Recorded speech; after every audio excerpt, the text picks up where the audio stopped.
श्रीमद् भागवत के अनुसार एक बार जब भगवान विष्णु और ब्रह्मा अहंकार से अभिभूत हो स्वयं को श्रेष्ठ बताते हुए लड़ रहे थे, तब एक जलते हुए खंभे से भगवान शिव प्रकट हुए।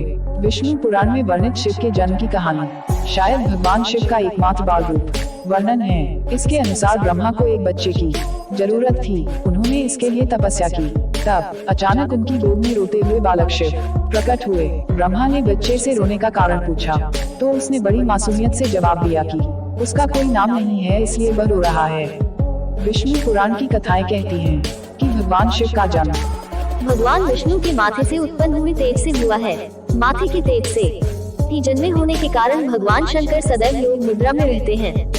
इतना ही नहीं, विष्णु पुराण में वर्णित भगवान शिव के जन्म की कहानी उनके बालपन का एकमात्र वर्णन है, क्योंकि और कहीं भी उनके जन्म से जुड़े साक्ष्य नहीं पाए जाते हैं। शिव का जन्म कब हुआ था? विष्णु पुराण में वर्णित भगवान शिव के जन्म की कहानी कुछ इस प्रकार है कि ब्रह्मा को एक बच्चे की जरूरत थी। अपनी इस इच्छा को पूरा करने के लिए उन्होंने कठोर तपस्या की। उनकी तपस्या के फल के तौर पर एक रोता हुआ बालक उनकी गोद में आ गया। जब ब्रह्मा जी ने इस रोते हुए बालक को देखा तो यह सवाल किया कि तुम रो क्यों रहे हो? इस पर वह बालक बोला कि उसका नाम ब्रह्मा नहीं है, इसलिए वह रो रहा है। उस नन्हे मासूम बालक की बात को सुन ब्रह्मा ने उसे नाम दिया रुद्र। इस नाम का अर्थ था रोने वाला। परंतु बालक रूप में बैठे भगवान शिव तब भी चुप न हुए। इसके अनुसार जब धरती, आकाश, पाताल समेत पूरा ब्रह्मांड जलमग्न था, तब ब्रह्मा, विष्णु और महेश शिव के सिवा कोई भी देव या प्राणी नहीं था। तब केवल विष्णु ही जल सतह पर अपने शेषनाग पर लेटे नजर आ रहे थे। तब उनकी नाभि से कमल नाग पर ब्रह्मा जी प्रकट हुए। ब्रह्मा विष्णु जब सृष्टि के संबंध में बातें कर रहे थे तो शिव जी प्रकट हुए। शंकर जी की कितनी बार शादी हुई है? शिव जी की कितनी पत्नियां हुई? इनमें पहली देवी सती और दूसरी माता पार्वती। वहीं अगर हिंदू पौराणिक कथाओं की माने तो महादेव ने 1 2 नहीं बल्कि 4 विवाह किए थे। उनके सभी विवाह आदिशक्ति से ही हुए थे। भगवान शिव का पहला विवाह माता सती के साथ हुआ। भगवान शिव के नेतृत्व में हुए युद्ध पारंपरिक युद्ध से परे थे, जिनमें आध्यात्मिक और दार्शनिक पहलू भी शामिल थे। चूंकि उसे ब्रह्मांडीय संतुलन का शाश्वत महत्व माना जा रहा है, इसलिए यह दृढ़ विश्वास है कि उसकी शक्ति का कोई प्रतिस्थापन नहीं है और कोई भी उसे पूरी तरह से हरा नहीं सकता है। शिव की आयु कितनी है? भगवान शिव को अमर माना जाता है। हालांकि पवित्र शास्त्र साबित करते हैं कि भगवान शिव का जीवन काल सीमित है। यही स्थिति ब्रह्मा और विष्णु की भी है। इस तरह बालक शिव को चुप कराने के लिए ब्रह्मा जी ने 8 नाम दिए थे। वे 8 नाम हैं रुद्र, भारू, उग्र, भीम, शर्क, पशुपति, महादेव और ईशान। यही वजह है कि भगवान शिव इन सभी नामों से भी जाने जाते हैं।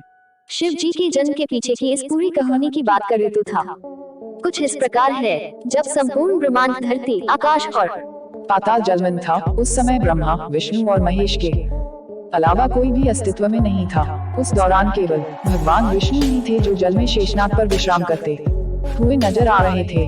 तभी ब्रह्मा जी भगवान शिव की नाभि से प्रकट हुए और फिर भगवान शिव की उत्पत्ति माथे के तेज से हुई।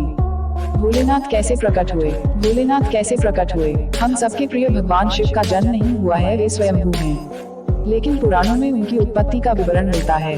विष्णु पुराण के अनुसार ब्रह्मा भगवान विष्णु की नाभि कमल से पैदा हुए, जबकि शिव भगवान विष्णु के माथे के तेज से उत्पन्न हुए बताए गए हैं। नमस्कार, आपके अपने चैनल खुबू वायरल में आपका स्वागत है। चैनल पर पहली बार आए हो तो सब्सक्राइब करना ना भूलें। हम सबके प्रिय भगवान शिव का जन्म नहीं हुआ है, वे स्वयंभू हैं। लेकिन पुराणों में उनकी उत्पत्ति का विवरण मिलता है। विष्णु पुराण के अनुसार ब्रह्मा भगवान विष्णु की नाभि कमल से पैदा हुए, जबकि शिव भगवान विष्णु के माथे के तेज से उत्पन्न हुए बताए गए हैं। एक अन्य पुराण के अनुसार एक बार ऋषि मुनियों में जिज्ञासा जागी कि आखिर भगवान शंकर के पिता कौन है? यह सवाल उन्होंने शंकर जी से ही पूछ लिया कि हे महादेव, आप सबके जन्मदाता हैं, लेकिन आपका जन्मदाता कौन है? आपके माता पिता का क्या नाम है? इस प्रश्न का उत्तर देते हुए भगवान शिव ने कहा, हे मुनिवर, मेरे जन्मदाता भगवान ब्रह्मा हैं। मुझे इस सृष्टि का निर्माण करने वाले भगवान ब्रह्मा ने जन्म दिया है। इसके बाद ऋषियों ने एक बार फिर भगवान शंकर से पूछा कि यदि वे आपके पिता हैं तो आपके दादा कौन हुए? तब शिव ने उत्तर देते हुए कहा कि इस सृष्टि का पालन करने वाले भगवान श्रीहरि अर्थात भगवान विष्णु ही मेरे दादाजी हैं। भगवान की इस लीला से अनजान ऋषियों ने फिर से एक और प्रश्न किया कि जब आपके पिता ब्रह्मा हैं, दादा विष्णु, तो आपके परदादा कौन है? तब शिव ने मुस्कुराते हुए उत्तर दिया कि स्वयं भगवान शिव। उस कालरूपी ब्रह्म सदाशिव ने एक ही समय शक्ति के साथ शिवलोक नामक क्षेत्र का निर्माण किया था। उस उत्तम क्षेत्र को काशी कहते हैं। वह मोक्ष का स्थान है। यहाँ शक्ति और शिव अर्थात कालरूपी ब्रह्म सदाशिव और दुर्गा यहाँ पति और पत्नी के रूप में निवास करते हैं। यही पर जगत जननी ने शंकर को जन्म दिया। इस मनोरम स्थान काशीपुरी को प्रलय काल में भी शिव और शिवा ने अपने सानिध्य से कभी मुक्त नहीं किया था। तब ज्योतिर्लिंग रूप काल ने कहा, पुत्रो तुम दोनों ने तपस्या करके मुझसे सृष्टि जन्म और स्थिति पालन नामक 2 कृत्य प्राप्त किए हैं। इसी प्रकार मेरे विभूति स्वरूप रुद्र और महेश्वर ने 2 अन्य उत्तम कृत्य संहार, विनाश और तिरोभाव आकृत्य मुझसे प्राप्त किए हैं, परंतु अनुग्रह कृपा करना नामक दूसरा कोई कृत्य पा नहीं सकता। रुद्र और महेश्वर दोनों ही अपने कृत्य को भूले नहीं है, इसलिए मैंने उनके लिए अपनी समानता प्रदान की है। सदाशिव कहते हैं, ये रुद्र और महेश मेरे जैसे ही वाहन रखते हैं, मेरे जैसा ही वेश धरते हैं और मेरे जैसे ही इनके पास हथियार हैं। वे रूप, वेश, वाहन, आसन और कृत्य में मेरे ही समान हैं। उस सदाशिव से दुर्गा प्रकट हुई। काशी के आनंद रूप वन में रमण करते हुए एक समय दोनों को यह इच्छा उत्पन्न हुई कि किसी दूसरे पुरुष की सृष्टि करनी चाहिए, जिस पर सृष्टि, निर्माण, वंशवृद्धि आदि का कार्यभार रखकर हम निर्वाण धारण करें। इस हेतु उन्होंने वामन से विष्णु को प्रकट किया। इस प्रकार विष्णु के माता और पिता कालरूपी सदाशिव और पराशक्ति दुर्गा हैं। विष्णु को उत्पन्न करने के बाद सदाशिव और शक्ति ने पूर्ववत प्रयत्न करके ब्रह्मा जी को अपने दाहिने अंग से उत्पन्न किया और तुरंत ही उन्हें विष्णु के नाभि कमल में डाल दिया। इस प्रकार उस कमल से पुत्र के रूप में हिरण्यगर्भ ब्रह्मा का जन्म हुआ। एक बार ब्रह्मा और विष्णु दोनों में सर्वोच्चता को लेकर लड़ाई हो गई तो बीच में कालरूपी एक स्तंभ आकर खड़ा हो गया। शिव पुराण के अनुसार भगवान सदाशिव और पराशक्ति अंबिका पार्वती या सती नहीं से ही भगवान शंकर की उत्पत्ति मानी गई है। उस अंबिका को प्रकृति, सर्वेश्वरी, त्रिविजनी, ब्रह्मा, विष्णु और महेश की माता नित्या और मूल कारण भी कहते हैं। सदाशिव द्वारा प्रकट की गई उस शक्ति की एक भुजाएं हैं। पराशक्ति जगत जननी वह देवी नाना प्रकार की गतियों से संपन्न है और अनेक प्रकार के अस्त्र शक्ति धारण करती है। वह शक्ति की देवी कालरूप सदाशिव की अर्धांगिनी दुर्गा है। अब सवाल यह उठता है कि फिर शिव क्या है?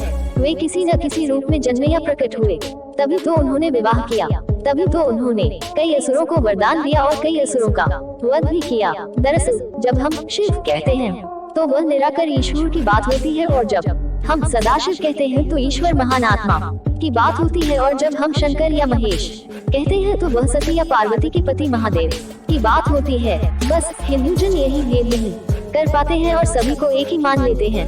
अक्सर भगवान शंकर को शिव भी कहा जाता है। वेद कहते हैं कि जो जन्मा है वो मरेगा, अर्थात जो बना है वो फना है। वेदों के अनुसार ईश्वर या परमात्मा अजन्मा, अप्रकट, निराकार, निर्गुण और निर्विकार है। अजन्मा का अर्थ जिसने कभी जन्म नहीं लिया और जो आगे भी जन्म नहीं लेगा। प्रकट अर्थात जो किसी भी गर्भ से उत्पन्न न होकर स्वयं प्रकट हो गया है, और अप्रकट अर्थात जो स्वयं प्रकट भी नहीं है। निराकार अर्थात जिसका कोई आकार नहीं है। निर्गुण अर्थात जिसमें किसी भी प्रकार का कोई गुण नहीं है। निर्विकार अर्थात जिसमें किसी भी प्रकार का कोई विकार या दोष भी नहीं है। वेद कहते हैं कि जो जन्मा है वह मरेगा, अर्थात जो बना है वो फना है। वेदों के अनुसार ईश्वर या परमात्मा अजन्मा, अप्रकट, निराकार, निर्गुण और निर्विकार है। अजन्मा का अर्थ जिसने कभी जन्म नहीं लिया और जो आगे भी जन्म नहीं लेगा। प्रकट अर्थात जो किसी भी गर्भ से उत्पन्न न होकर स्वयं प्रकट हो गया है, और अप्रकट अर्थात जो स्वयं प्रकट भी नहीं है। निराकार अर्थात जिसका कोई आकार नहीं है। निर्गुण अर्थात जिसमें किसी भी प्रकार का कोई गुण नहीं है। निर्विकार अर्थात जिसमें किसी भी प्रकार का कोई विकार या दोष भी नहीं है। खंभे से प्रकट हुए थे भगवान शिव। ऐसी ही एक कहानी शिव जन्म को लेकर है। श्रीमद् भागवत के अनुसार एक बार जब भगवान विष्णु और ब्रह्मा अहंकार से अभिभूत हुए तो स्वयं को श्रेष्ठ बताते हुए लड़ने लगे।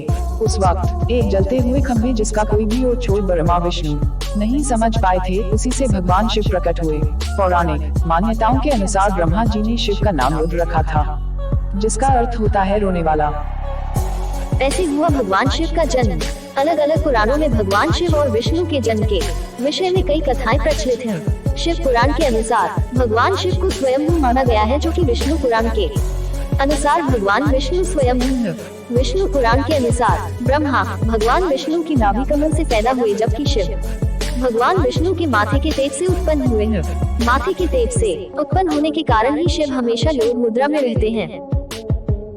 विष्णु पुराण के अनुसार ब्रह्मा भगवान विष्णु की नाभि कमल से पैदा हुए, जबकि शिव भगवान विष्णु के माथे के तेज से उत्पन्न हुए हैं। माथे के तेज से उत्पन्न होने के कारण ही शिव हमेशा योग मुद्रा में रहते हैं। धन्यवाद। यदि आपको वीडियो की जानकारी अच्छी लगी तो चैनल को सब्सक्राइब करना ना भूलें।